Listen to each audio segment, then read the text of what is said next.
light of hope and knowledge, the delight of Sri Prakash Educational Institutions, spreading academic brilliance in all directions.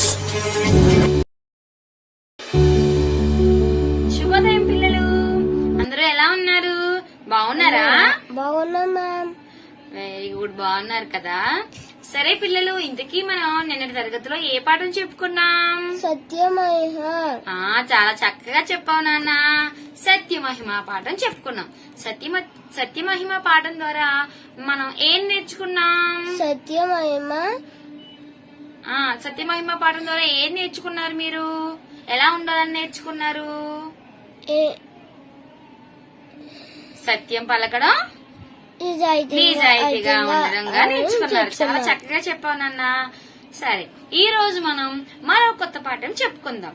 దానికన్నా ముందు నేను కొన్ని ప్రశ్నలు అడుగుతాను, వాటికి సమాధానం చెప్పాలి.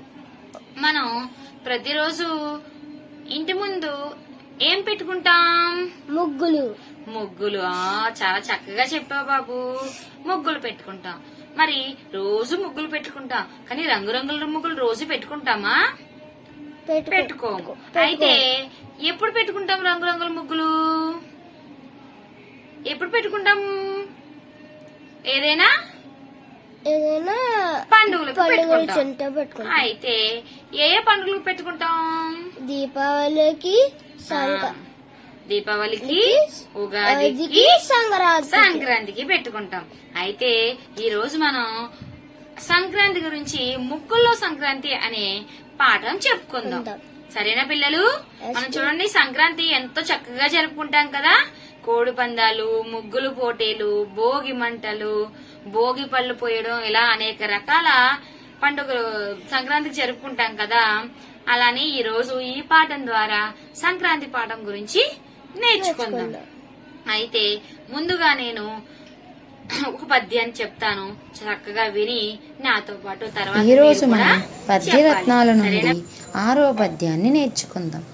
పాఠ్య పుస్తకం 63లో 6వ పద్యాన్ని నేను ముందుగా చెప్తాను, నాతో పాటు మీరు కూడా శ్రద్ధగా చెప్పాలి. ఎంత చిలిమియున్న ఎగతాళి చేయకు, ఎంత చిలిమియున్న ఎగతాళి చేయకు,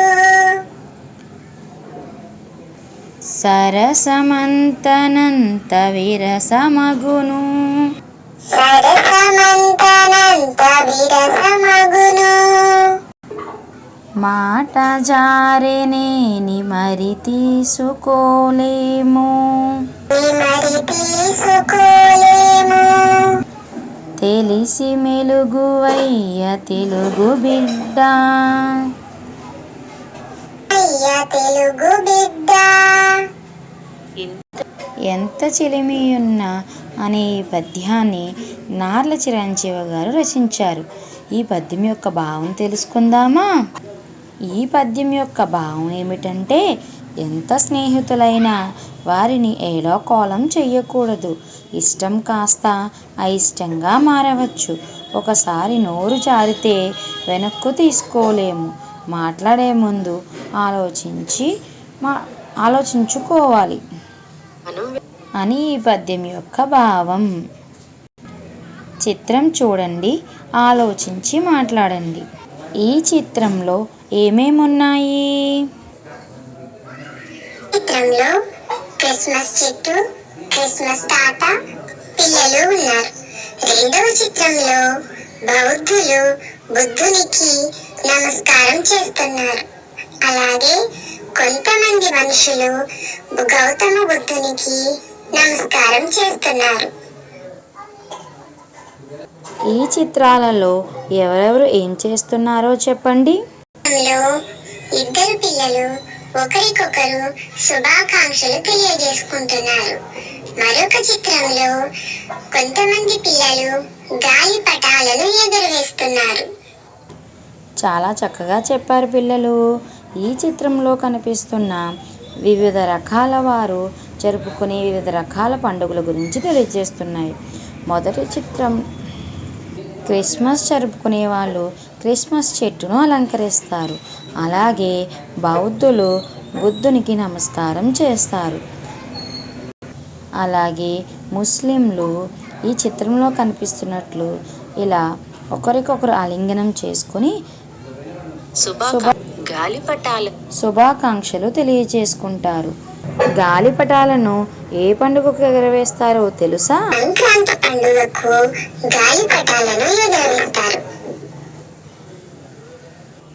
అవును, ఈరోజు మనం చెప్పుకోబోయే పాఠం పేరు ముగ్గుల్లో సంక్రాంతి. ఈ పాఠం యొక్క ఇతివృత్తం ఏమిటంటే సంస్కృతి సంప్రదాయాల గురించి తెలుసుకుంటాము. ఈ పాఠం యొక్క ప్రక్రియ ఏమిటంటే వ్యాసం అంటే విపులంగా ఆధారాలతో రాయబడి ఉన్నదని అర్థం. సంక్రాంతి పండుగను 3 రోజులు జరుపుకుంటారు. సంక్రాంతి, భోగి, కనుమ. అసలు సంక్రాంతి అంటే నూతన క్రాంతి అని అర్థం. సూర్యుడు మకర రాశిలోకి ప్రవేశించడాన్ని మకర సంక్రమణం అంటారు. అయితే మనకు 12 రాశులు ఉన్నాయి. సూర్యుడు ఏ రాశిలోకి ప్రవేశిస్తే ఆ సంక్రమణం అని అంటారు. సంక్రాంతి పండుగలో మనం ముందుగా జరుపుకునే పండుగ పేరు భోగి పండుగ. ఈ భోగి పండుగ రోజున అందరూ తెల్లవారుజామునే సంప్రదాయంగా తయారయ్యి భోగి మంట వేస్తారు. ఈ భోగి మంటలో పాతకర్ర సామాన్లు, ఎండుకట్టెలు అన్నీ చేర్చి భోగి మంటను వేస్తారు. ఈ భోగి మంటలో ఆవు పేడను పిడకలుగా చేసి వాటిని దండగా గుచ్చి వాటిని కూడా ఈ మంటలో వేస్తారు. అలాగే భోగి రోజు సాయంత్రం రేగిపళ్ళు, శనగలు, చిల్లర డప్పులు, చెరుకు ముక్కలు, బంతిపూల రేకులు కలిపి భోగిపళ్ళు పోస్తారు. ఇలా చిన్నపిల్లలకు భోగిపళ్ళు పోయడం ద్వారా వాళ్ళకుండే కీడు, దిష్టి ఇలాంటివన్నీ పోతాయని, వాళ్ళు ఆరోగ్యంగా ఉంటారని వారి యొక్క నమ్మకం. రెండవ రోజు మకర సంక్రాంతి. సూర్యుడు మకర రాశిలోకి ప్రవేశిస్తాడు కాబట్టి ఈ రోజున మకర సంక్రాంతి అని పిలుస్తారు.